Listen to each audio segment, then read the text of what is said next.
Okay. Hi, everyone. Kathleen Michelle here, and you are watching the first video in the Befriend Your Body course.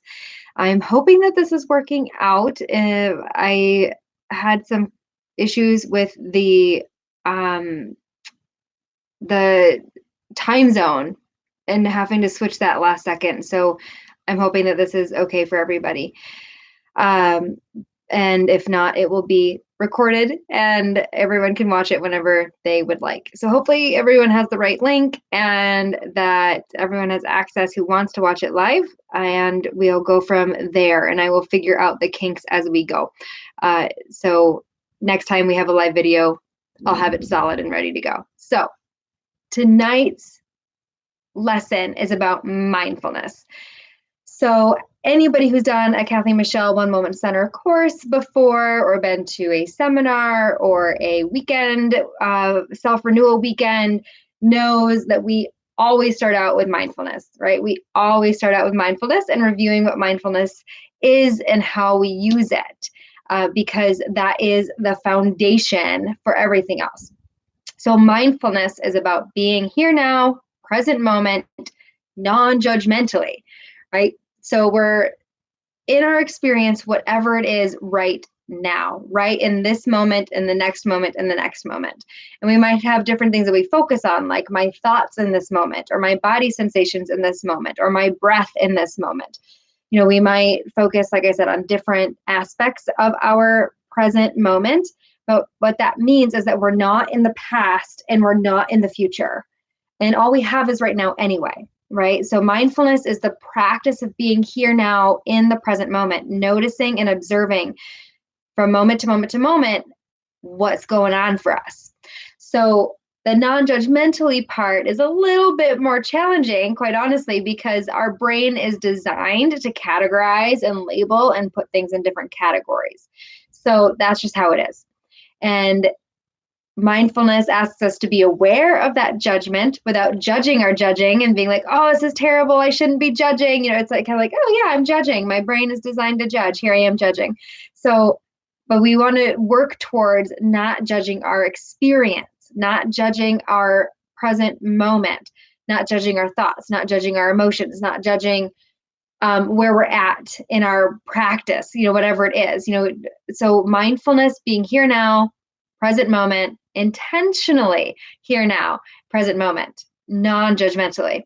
So what this asks of us then is to get still and to pause, right? Put a pause button on so that we can notice what's going on within us, check in with ourselves, or do a practice, maybe a yoga practice, a meditation practice, a walking practice. There's so many ways to practice mindfulness, but mindfulness asks us to get still, to pause, to take a break from the hustle and bustle, to check in, to go inwards. And when we do that, when we're able to put on the pause button and put space between the thoughts and space between the emotions and the sensations and the reactions and whatever, we can put that pause button on, that's when we have the most power, because that's when we have awareness, and with awareness comes choice. When we are stuck in our reactions, we're not choosing. We're just reacting based off of our brain and our ego and immediate gratification. So mindfulness, here now, present moment, non-judgmentally, pausing. That's where we get power. That's where we get choice. And choice is power, right? Awareness, choice, and power. So mindfulness is also going to be super critical, that we're practicing mindfulness throughout this course in whatever way works for you. And there are a lot of ways, and I can send an email about different ways to practice mindfulness. But it's important to do this because we need our brain to be working for us, to be benefiting us. And we're going to be doing some hard work. We're going to be here talking about our body. And a lot of us have some really stressful, strained relationships with our bodies. And working through that means we're going to be hanging out with some stuff that's hard to hang out with sometimes. And so we're going to really need compassion and to have capacity for compassion. And we're going to talk a lot more about compassion and how to dive into that when we are in module 3, when we're shifting our relationship with our body. But for now, we need to know that when we practice mindfulness, even when it's just mindfully eating, mindfully walking from our chair to the door, mindfully listening, whatever it is, practicing being here now, present moment, non-judgmentally, it builds the parts of our brain that's in charge of compassion for ourselves and compassion for others, but compassion. And we're going to need that compassion throughout this course. Okay, we're going to need to have that capacity for compassion for us, for ourselves, and for others who are going through this. And we'll talk more about that in module 3. So another part of our brain, or actually it's even a part of our brain, it's an aspect of our brain that gets stronger the more we do mindful practices, is neuroplasticity, which basically means that our brain can change. We can change our mind. We can see things from different perspectives. We can take on new ideas and really consider them, and instead of just defensively shutting them down, because our brain is honestly designed to do that, to not take in new stuff that changes our perception of how we view ourselves in the world, even if it's a perception that we think would be healthier or actually help us feel better. Brain doesn't want that. Brain wants to stay the same. So this neuroplasticity is incredibly important when we're trying to change our stories and our perceptions of ourself and our body, and what that has to do with how we operate in the world. So huge part here, you guys. Really, really trying to make the time for mindfulness. And it could be 1 minute every day, and applying it to something that you already do, right? Like if you already brush your teeth every morning and every evening, awesome. Use that as your signal, as your sign of like, oh yeah, I'm supposed to check in with how I'm doing right now. How are my thoughts? How is my breath? How are my body sensations? How are my emotions right now? Checking in with yourself for 1 minute, while you're in your shower, while you're shampooing your hair, let that be the 1 minute or 3 minutes, that you're with your experience in that moment. If you're able to do, a few minutes of silent meditation, and again, maybe just focus on your breath, like that's awesome, great, bonus points to you. But whatever you can do, whatever you can make time for, and it doesn't necessarily mean that you have to make more time for anything. It just means that you are intentionally using whatever is going on in your present moment to use mindfulness, to bring intentional present moment awareness to whatever it is you're doing. Cool? All right. So throughout the next week, we're going to get different ideas. I'm going to send you ideas and activities and meditations and guided stuff and audios for about mindfulness and the body, and how to use mindfulness, especially with the body. And it's so important, you guys, that we're doing this because we have disconnected from our body, right? Like most of us are completely disconnected from our bodies. And in module 2, we're going to talk more about like the reasons, like how that even happened, that we aren't connected with our body. And we're going to make sense of all of that. But for now, I'm guessing you are aware of that, right? That we're living from the neck up and we've disconnected from the neck down. So we're not in touch with our body sensations or our emotions that live in our body sensations. And we're not connected to our heart center, right? Our heart center. And you might even connect that with like your spirit or your soul, or something that's connected to something bigger than you. If you don't, that's cool. But if you do, we're disconnected from that because we've shut down.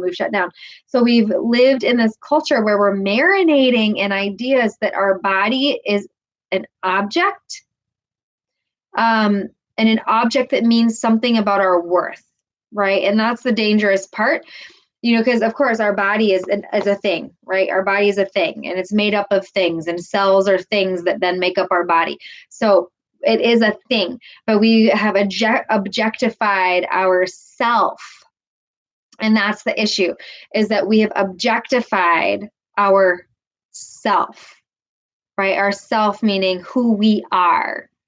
And for those of you who are familiar with the authentic self lingo, and maybe you're in the authentic self rising society, whatever, we talk about how the authentic self is actually a part of something bigger than us, our core essence, and it's love. Love is our core essence, and who we are is connected to that, right? So it's not necessarily our roles, like I'm a therapist. I get paid to be a therapist, right? I am a fiance. I am a sister. I am a cyclist, right? It's not necessarily the roles that we play or the things that we do. Our self is our core essence, our core essence. So whatever that means to you. And when we have objectified our self, we've disconnected from that. We've disconnected from the power of that, the power of ourself, because our core essence is inherently powerful. And in objectifying, like we've marinated in this message that we are an object and we are being judged and compared and valued based on what our body looks like or what our body does. Right. So we've been marinating in that message. And how could we not have internalized that and taken that on as if our brain came up with that? Your brain didn't come up with that, you guys. Your brain did not come up with that. Your brain has been thinking that because it's the message we've internalized from generations and generations and generations of that messaging being passed down to us. So your brain didn't think of that. Because if it did, if that was an actual unique thought, none of us would be here in this course, right? We wouldn't be here, it wouldn't be necessary, it wouldn't be needed. So we've objectified ourselves and we're believing that our body has something to do with our value and our worth and our inherent power. And it's just so not true. It's such garbage. That is garbage. And we've internalized shame as well, you guys. And shame is that idea that I am not enough, or I am not lovable, I'm not worth loving, I'm not important. It's shame is deep and icky, and it almost feels like our role, right? And that's the difference, like between guilt and shame. Guilt, I did something bad, so I feel bad. Shame is I did something bad, I am bad. Whatever it is that we're saying we did bad, whatever, but that shame. And we have shame about our bodies, right? Or we feel like that shame is connected to our bodies. And we're going to, detangle that in the next week, in the next module. But for now, we need to have that basic understanding that we are disconnected, and there's a reason that we're disconnected from our body and from all the information that's going on in our body. We have so much inner wisdom and natural knowing, and our emotions are so wise and helpful and purposeful. We've totally disconnected from them because we're living from the neck up. We're living from the neck up, and we're totally stuck in these messages. So what that means is that most of us aren't really truly enjoying our lives, and we're not using our bodies as our vehicle to enjoying life and our vehicle to being on purpose and living a life of meaning and value. So we're stuck in that story that we've been telling ourselves that isn't actually our story. We've internalized it from the messages, and then it's getting in the way. And like I was saying, our heart center, right, is so important to us, and we're disconnected from that. So we're not in touch with inspiration, and we don't trust that inspiration. We don't trust that we're being guided or that there's valuable information going on in here. Even if you don't feel like there's guidance going on, there's a lot of helpful information going on in here, and we are cut off. So inspiration comes from in spirit, right, which is really cool, right? So we aren't connected to our spirit when we're disconnected from our body because we've been treating it like an object, right? Instead of a conduit for amazing, helpful messaging that keeps our life on purpose and full of meaning and enjoyment and connection with inspiration that guides us. So mindfulness is super important here, right? Mindfulness is helping us get in touch with our body again. And in doing that, we can reconnect with all that important stuff that we've not been in touch with probably for years and decades, right? So it's time for us to turn that around. And I just want to share a few things with you actually about my own story here and how I can absolutely relate to this. Because by the way, I am a person living in this culture. And so I've also been exposed to the same messages. And how could I have not have internalized those? But I've realized in my own mindfulness work and kind of my own healing work and clearing out my fears, right? My limiting beliefs and lack and all that that my body is absolutely a part of that. That my thoughts and my fears, I should say, that relate to my body are absolutely a part of that. So I've had to do my own work, you guys. I've had to do my own work, clear that stuff out so that I can really fully be present and live life from purpose and passion. When I was disconnected from my body, I also was not able to do that. I wasn't able to identify that or feel that or trust it or be with it or even understand what that meant. Right. So I've been in that same place. And then I've been an athlete my whole life. And I was very competitive all the way through college. And so in many ways, I actually learned to override what my body was telling me so I could push it further, push it further, push it further, because we were competing and comparing to all the other athletes and all the other teams and all the other performers. Right. So I learned to override the system, like not pay attention to it, ignore it. And so it's funny to me, like when I think about it, like, oh, being an athlete, you think that you'd be more in tune with your body. And in some ways, yeah, I guess I was. But in some ways, I also learned to like shut it off so I could just, mind over matter and like push through. So in another way, I guess I've also disconnected from my body and competing and comparing and what's my body versus the other athletes' bodies and things like that. So again, I've gone through it. I've been there too. And so I'm here to kind of help guide and share with you what I've been able to do in hopes that it's helpful for you and give you all sorts of tools and practices and challenges to really dive into that for yourself. And also you can have access to it whenever, right? So you can come back to it over and over again or whenever it feels like it's helpful for you. Because maybe when you get the email, it's not calling your name, but a few weeks from now, you might reopen that email and go, oh, wow, this is like feeling really interesting to me right now. Follow that call, follow it, let the spirit guide you. You will know when it is time to do certain practices. So along the way, I hope that you like join me like as we go, but I also know that life is how it is and that gets hard at times. So do what you can. I'm here for you when you're ready to do that.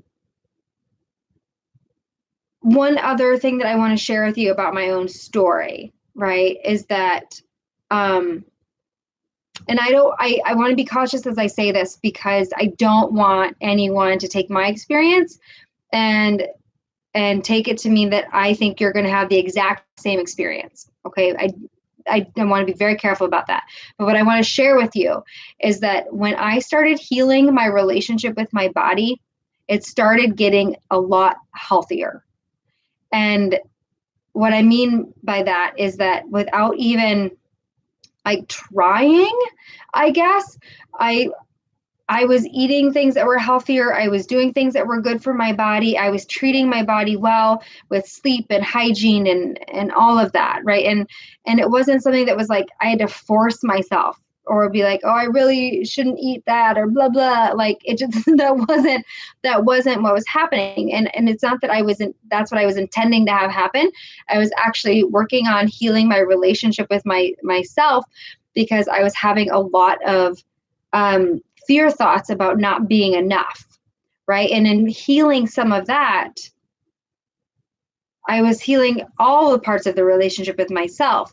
And when we truly befriend ourselves, the things that aren't good for us just kind of start to fall off, right? So that could be the foods that aren't good for us, the friends that maybe aren't so good for us, the friends that aren't so good for us, the activities that we do that maybe we numb out and we take the edge off, but we know later, like, well, I wish I wouldn't have done that. Whatever it is, those things just kind of start to naturally fall off.